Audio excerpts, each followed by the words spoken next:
So let's now move towards kind of taking a step back and thinking about what it means to have a Christian worldview. Now, again, we're talking about that often embedded theology, things that we have come to accept because we've been taught. I think that in talking about the grand narrative of Christianity, right, that is going to lay out basic beliefs, we have to start with creation. Because in a sense, that's where the Bible starts. Now, we could spend some time, and that might be a profitable exercise, talking about reasons why we can accept the validity or the rationality of the existence of a God. That can be a rational process. And so we can go through that. But the Bible, interestingly, doesn't do that. It kind of starts off with, and often accepts the idea that God exists. It doesn't start off with, there is a God, and here's why you can be sure of it. Instead, how does the Bible start off? In the beginning. In the beginning, God created.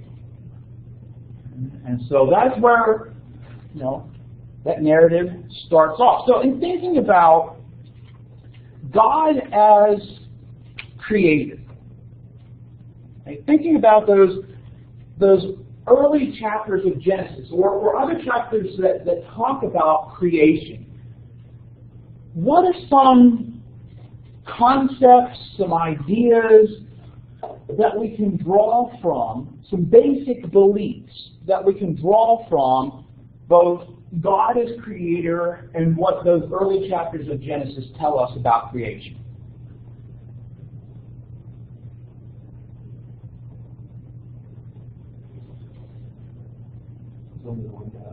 Okay, unity of God.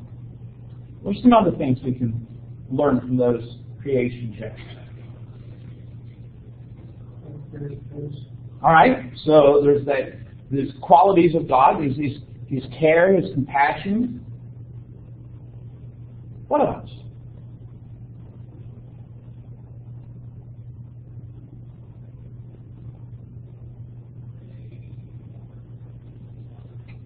His power.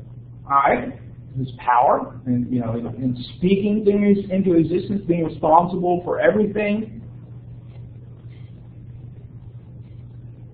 What else does it tell us about God?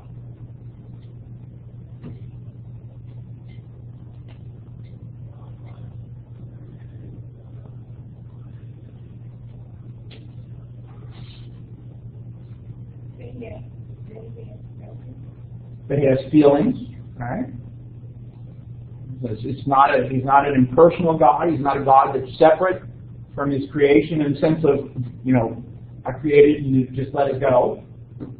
And so all of these things, I think, here we have this basic summation of the creation story, right? In the beginning, God created the heavens and the earth. But when we look at what those opening chapters of Genesis tell us, we see some very important ideas about God, right? His care for creation, his power, the fact that he's a feeling God, a close God.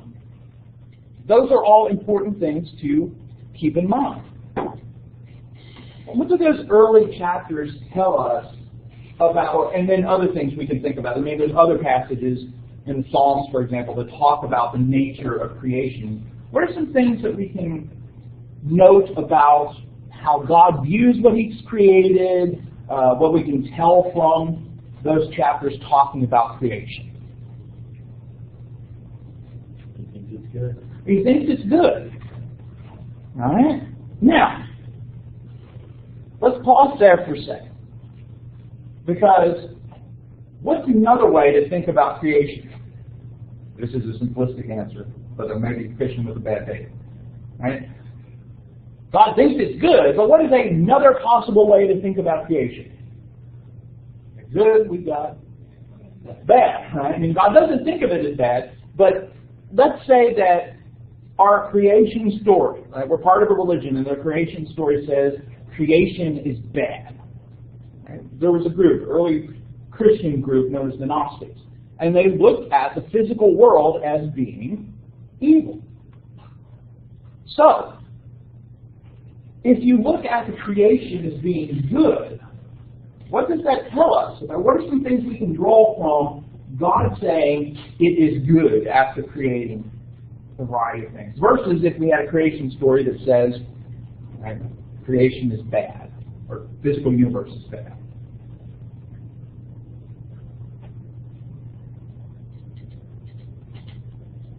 How do you look at the world differently from one compared to the other?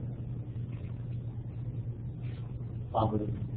If you think about it being good, you can have a positive light about it. If you're going to think about it being bad, you're always going to think about it negatively. Looking at people negatively. All right, so that the positive versus negative view. What else?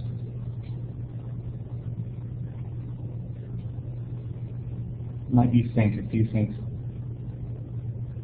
Creation is good. What are some things? What are some other ideas we can draw from that?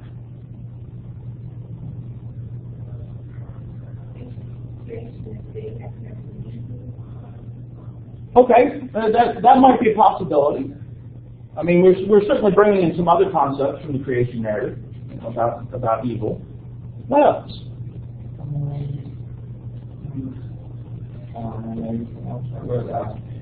God has no faithfulness to hold himself.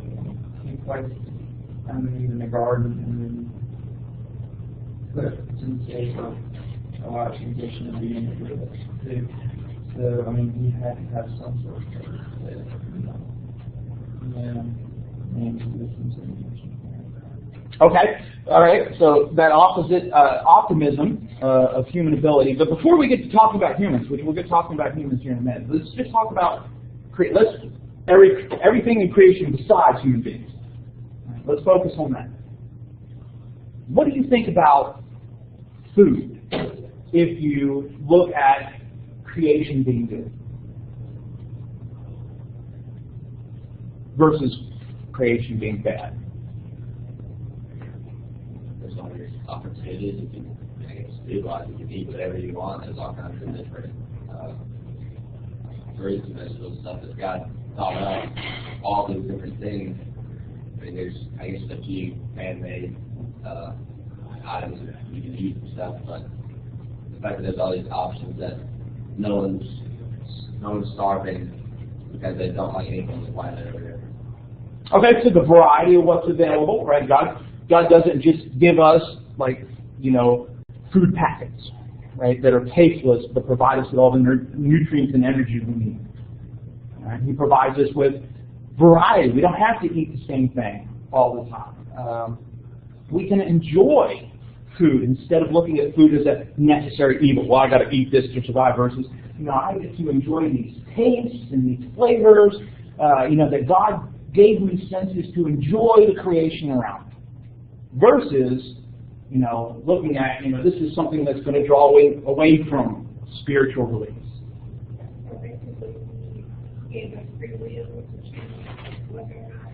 Okay, and that's kind of getting into the human part, this idea of free will.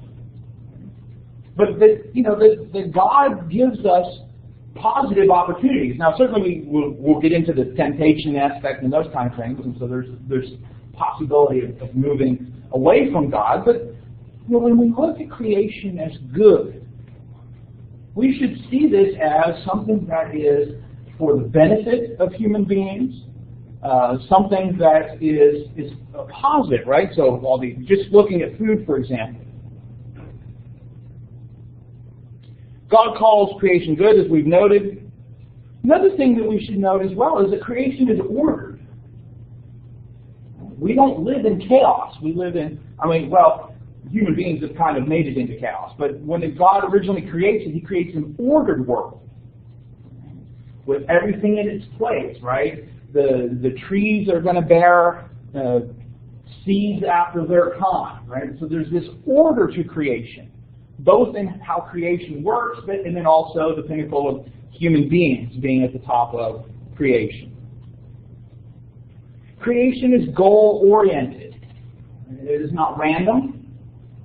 It is not just kind of wander around aimlessly, right? When Adam and Eve are created, they are created to tend the garden, right? There's goal. There's a purpose behind creation. God didn't just go, here we go, right? And just whatever comes out. Right? He intentionally creates life. He intentionally creates the sky. He intentionally creates all the living things to live in certain habitats for certain purposes, right? You're to multiply and fill the earth. And so there's a purpose behind creation and given to creation. I keep losing my cursor because I keep catching it on the screen.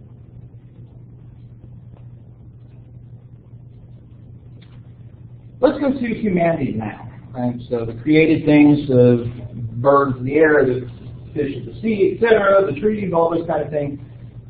Humanity. When God creates human beings, what are some of the things, some of the ideas we can draw out from the creation of human beings? All right, so this phrase, right, in His image. So there's a way in which human beings are different than the rest of creation because nothing else is said to be created in His image. Now, what does it mean that human beings are created in His image?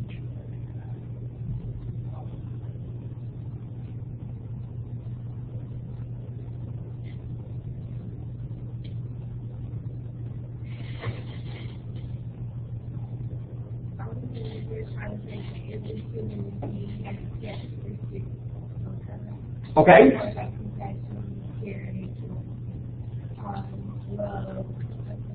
Okay, so it could refer to characteristics, right? And so in His image we reflect characteristics of God. We probably wouldn't say it's physical, right? That God has 2 arms, 5 fingers, 10 fingers, 10 toes. So we don't think it has to do with our physical shape, but we think it's more this kind of characteristics. What else can we say about humanity or being in God's image?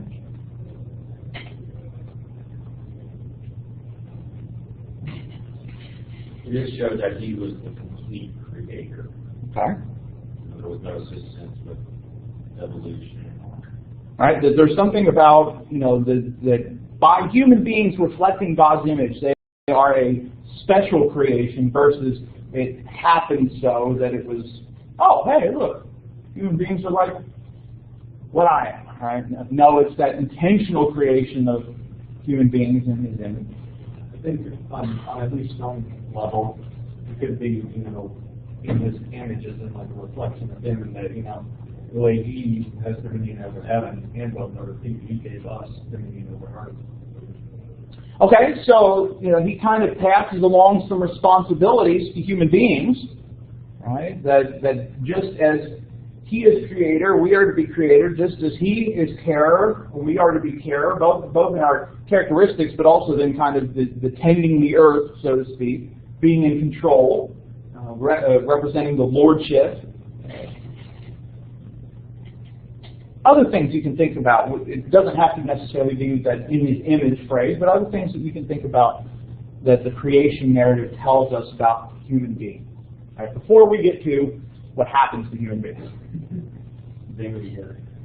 All right, when God creates human beings, He says they are very good versus just good. Right? And there are probably a variety of things that fit into that. The fact that we are in His image, and the fact that we are the ones that have the ability to care or tend the earth where the others don't. Right? And so there's a lot of things that are different about human beings that make us very good versus just being good.